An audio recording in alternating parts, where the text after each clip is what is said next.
Hey everybody, welcome back to my channel. So this is currently my new setup. I don't know how well everything looks because I'm only looking in the viewfinder, but I now have a ring light instead of my old studio lights, which I couldn't actually bring with me just because of how big they were. And I've also got my waterfall lights up behind me, which is something that I wanted to do for so long, and I actually owned waterfall lights in the UK, but I couldn't put them up because I didn't have a big enough wall. So yeah, finally I have my setup the way I want it, and I also got some new bedding, which is like a marble kind of effect. Everything just looks super bright at the moment, but I really hope that this setup is much better and is working for you guys. But do feel free to comment down below if there's anything that you aren't happy with or you would prefer a different kind of setup. So I have been away for a little while. Most of my videos that I've uploaded recently were pre-filmed, so I haven't really filmed anything in a while. Just because I've been pretty poorly recently, but I'm feeling a lot better, so that's good. I just want to quickly also mention I do have a vlog channel because I get a lot of questions about stuff related to my daily life when I don't film medical videos, and I also don't always have time to reply to everybody in the comments. So I just want to let you guys know that I do have a vlog channel and I do try and vlog daily, so that gives you guys a bit more of an insight to my life if you are interested. So I will leave a link down below. There's always links down below, but in case you guys didn't know. So today's video is something that has been requested a lot, and it's how I kind of deal with people staring at my face with the tube, what kind of impressions I get from people when I'm out, stuff like that, and how I deal with it. So basically, yeah, I'm going to be talking all about how I deal with that kind of thing. So typically for me, when I go out in public, I am constantly aware of people staring at me, and sometimes I kind of forget the reason why they're staring, or I think they're staring for a different reason, but majority of the time it's because of my tube on my face. And you know, I've got to give a bit of leeway to people because in the past, I'm going to put my hands up, I am completely guilty of staring at someone who may have a limb missing or is in a wheelchair or any other kind of disfigurement or anything that would make someone stare. I have done in the past, and it's not because I wanted to be rude, because I would never ever even prior to becoming ill or using a wheelchair, it was always embedded from a young age that you don't stare, it's not polite, but it's just kind of, wow, that's different, or I wasn't expecting that kind of thing. And that's just human nature, and you do have to kind of take a step back and be like, look, people are going to stare, but there is a limit, obviously. If I was to second glance someone, it'd be a second glance and then I'd carry on doing what I was doing, kind of thing. Like, you just know not to stare.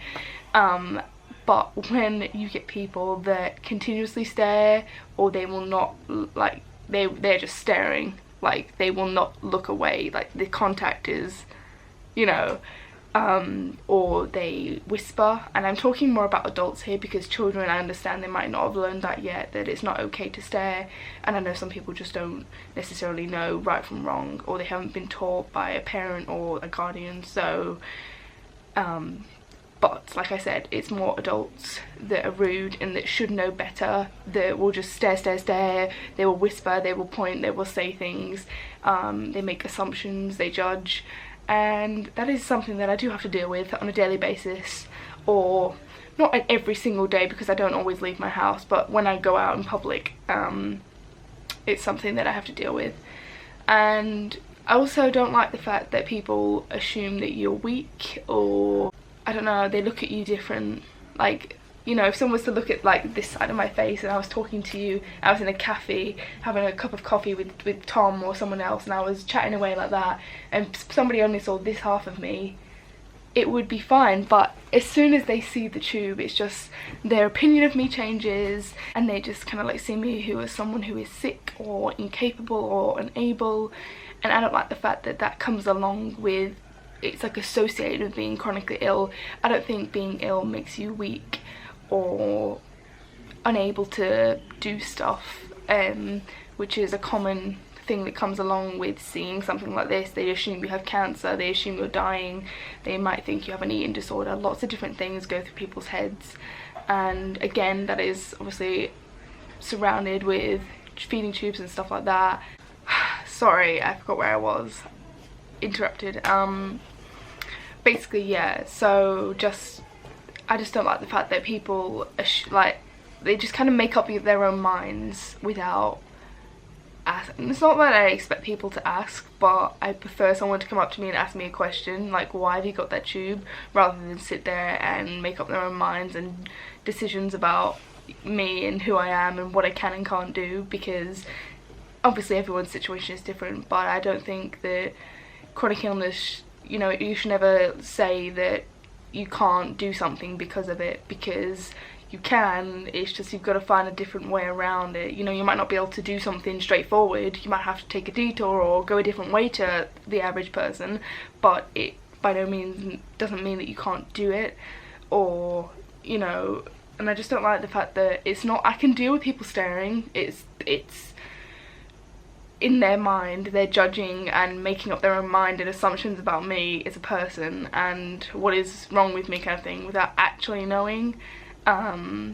So I guess the way I deal with it is I just try my best to block it out as much as possible. And obviously when I'm with friends who are chronically ill, or just friends in general, it is a lot easier for me to block it out because I'm more distracted. But when it's just Tom and I, it's a bit different, because obviously I live with him. I spend, you know, I'm with him pretty much 24/7, so it's not really much different. It's not like I don't see him and then when we go out together I'm distracted. Like, it's kind of my normal to be with him, so I do notice it more when I'm with him than when I'm with my friends or whatever. But there is days where I struggle a lot, and I do have mini meltdowns and breakdowns about it. My anxiety some days is ridiculous and I just feel like I can't leave the house. Some days I'm fine, I can go out, but other days I feel like I need to cake on makeup or glam myself up to distract people, so it gives them something else to look at besides the tube. And then there's other days where I forget it's there. I honestly don't even, like, until maybe I'm getting changed or it might get caught, for instance, because I mean it's pretty long, guys, it's pretty long. So sometimes it gets caught on something or snagged, and then I'm like, oh, like if I pull it, you can see it pulls my eye down, and also under my nose here it's got like a groove where it digs in a lot. So I do forget it's there until something reminds me. So days like that I am completely fine. It's more days when I'm more anxious and I'm expecting it. So it's kind of like I need to give myself a bit of a pep talk where I'm like, right, we got this, we're just gonna go out there, doesn't matter what people think, you just be you, don't let it bother you, kind of thing. I have to like mentally build myself up before going out. So I'm looking forward to getting this off my face and getting a surgical tube, which is more of a permanent tube. I don't have a date yet because I have a lot of other surgeries and complications, like with my heart and other things at the moment, so I'm waiting to hear back from my other specialties first on how we're gonna proceed with those things before we talk about a surgical tube. I mean, we have discussed it, we just haven't set a date for the operation, because I'm stable with this tube. It's not much difference, it's more just my anxiety towards it. And obviously having it on my face all the time, like when I have to wash my face, people go, can you shower with it? Yeah, you can shower with it, you can wash with it, you can shower with it. It's just I can't exfoliate, I can't wash it properly. I have to like peel this off and then hold the tube there and then wash underneath it, and it's just a pain. It's just things like that that get me down, and especially when I'm connected to my feed, which I'm not right now, just because I'm on a break at the moment. But when I am connected to it and I've got to carry around my backpack, I get anxious, it gets caught, it's heavy, I don't want to have to carry it around. It's things like that that really bother me. And when I'm in public as well, people stare, and I've even had times where someone said, can I check your bag, can you like unplug this and stuff, and it's stuff like that that makes me like, it's like, oh my gosh, like why would you pick me? Just things like that that make me anxious. But as far as coping mechanisms go, like I said, I mentally build myself up. I have to just tell myself at the end of the day, you know, it's human nature, people will stare.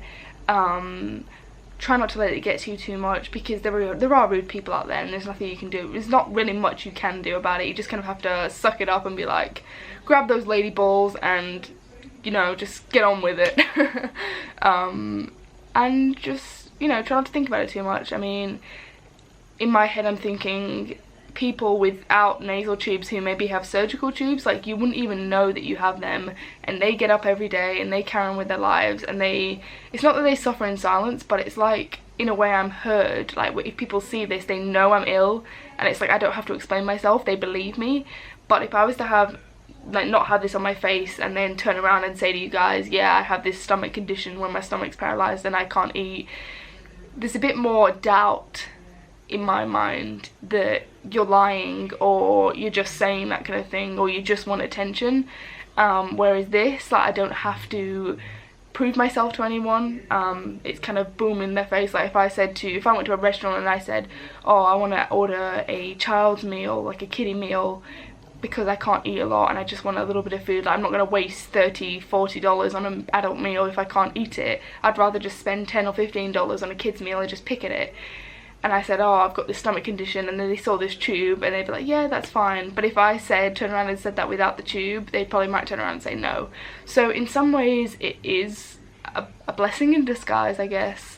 But in no way do I like the attention that it brings. I honestly cannot wait till I get a surgical tube, but I'm just trying to, I don't know what I'm grabbing my ears for, I'm just trying to look at the positives, that, you know, in certain situations I don't have to explain myself, stuff like that. I do not, yeah, attention, definitely not. I'd try and draw the attention away from me if I could, but yeah, so I'm sorry this video wasn't really what I wanted it to be. I was hoping that I could give you guys more coping mechanisms, but until I sat down and actually started to film this, I kind of hit me that, you know what, I don't really cope that well. I just kind of get on with it. And in my eyes, I don't really think there's much else you can do except just try and get on with your life. Like, don't sit there and get too upset about what people think, or, you know, whatever they think's wrong with your whatever. Like, you know, at the end of the day, you know what's wrong with you, your doctors know what's wrong with you, you know you better than anyone else, and that's you and your family and your friends and, you know, the people you trust. That's the most important thing. That's what matters. It doesn't matter what a stranger thinks. Like, they're gonna see you for what, 5 seconds while you walk past them in a shops or a public place, and you're probably never gonna see them again. So I really just try not to think about it that way, that you're never going to see them again. It doesn't really matter what they think. There's been times when people have said things to me or whispered things, like, just under their breath, and I've heard it and I wanted to turn around and say, you what? And start something, but then I'm just like, you know what? It's just pathetic. They don't have a clue what they're talking about. They don't know me. They don't know anything about me. You know, I'm a complete stranger, so they can think and say what they want, kind of thing. So yeah, I'm sorry I didn't have more helpful tips, I suppose, for all of you tubies out there that were looking for some advice. But, you know, that's how I deal with it. So I hope if you can take anything from this, just kind of remember that you're probably never going to see them again. Just try not to let it play on your mind too much. I know it's hard, believe me, I know, but you've just got to kind of, you know, just think about the positives, not the negatives. Like, focus more on the positives than the negatives. Take that away from this video, if anything. And that goes for anything in life. I mean, anyone could sit there and talk about all the negatives and stuff like that, but the positive things are what keep you going, so that's what you should try and focus on. But anyway, guys, I hope you enjoyed this video. I know it wasn't that great, but I really wanted to at least get weekly videos out if I can, and I just thought this was more of a sit-down video. I mean, all my videos are sit-down videos, but you know what I mean, and more of a chit-chat than an actual tutorial or anything else. So yeah, if you guys did enjoy this video, please do give it a big thumbs up and hit that subscribe button down below. Also, yes, do check out my vlog channel. There will be a link, and all my social medias, because when I'm not active on YouTube or vlogging, I will be updating you guys why, or I would just be probably more active on my other platforms. Like, I'm trying to be more active on Twitter, but my most active platform is Instagram, so please go check out my Instagrams. I have 2, and one's more of a medical focused account and the other one is my personal, so please go check those out. And other than that, guys, thank you so much for watching. I love you all so much, and I shall see you in my next video.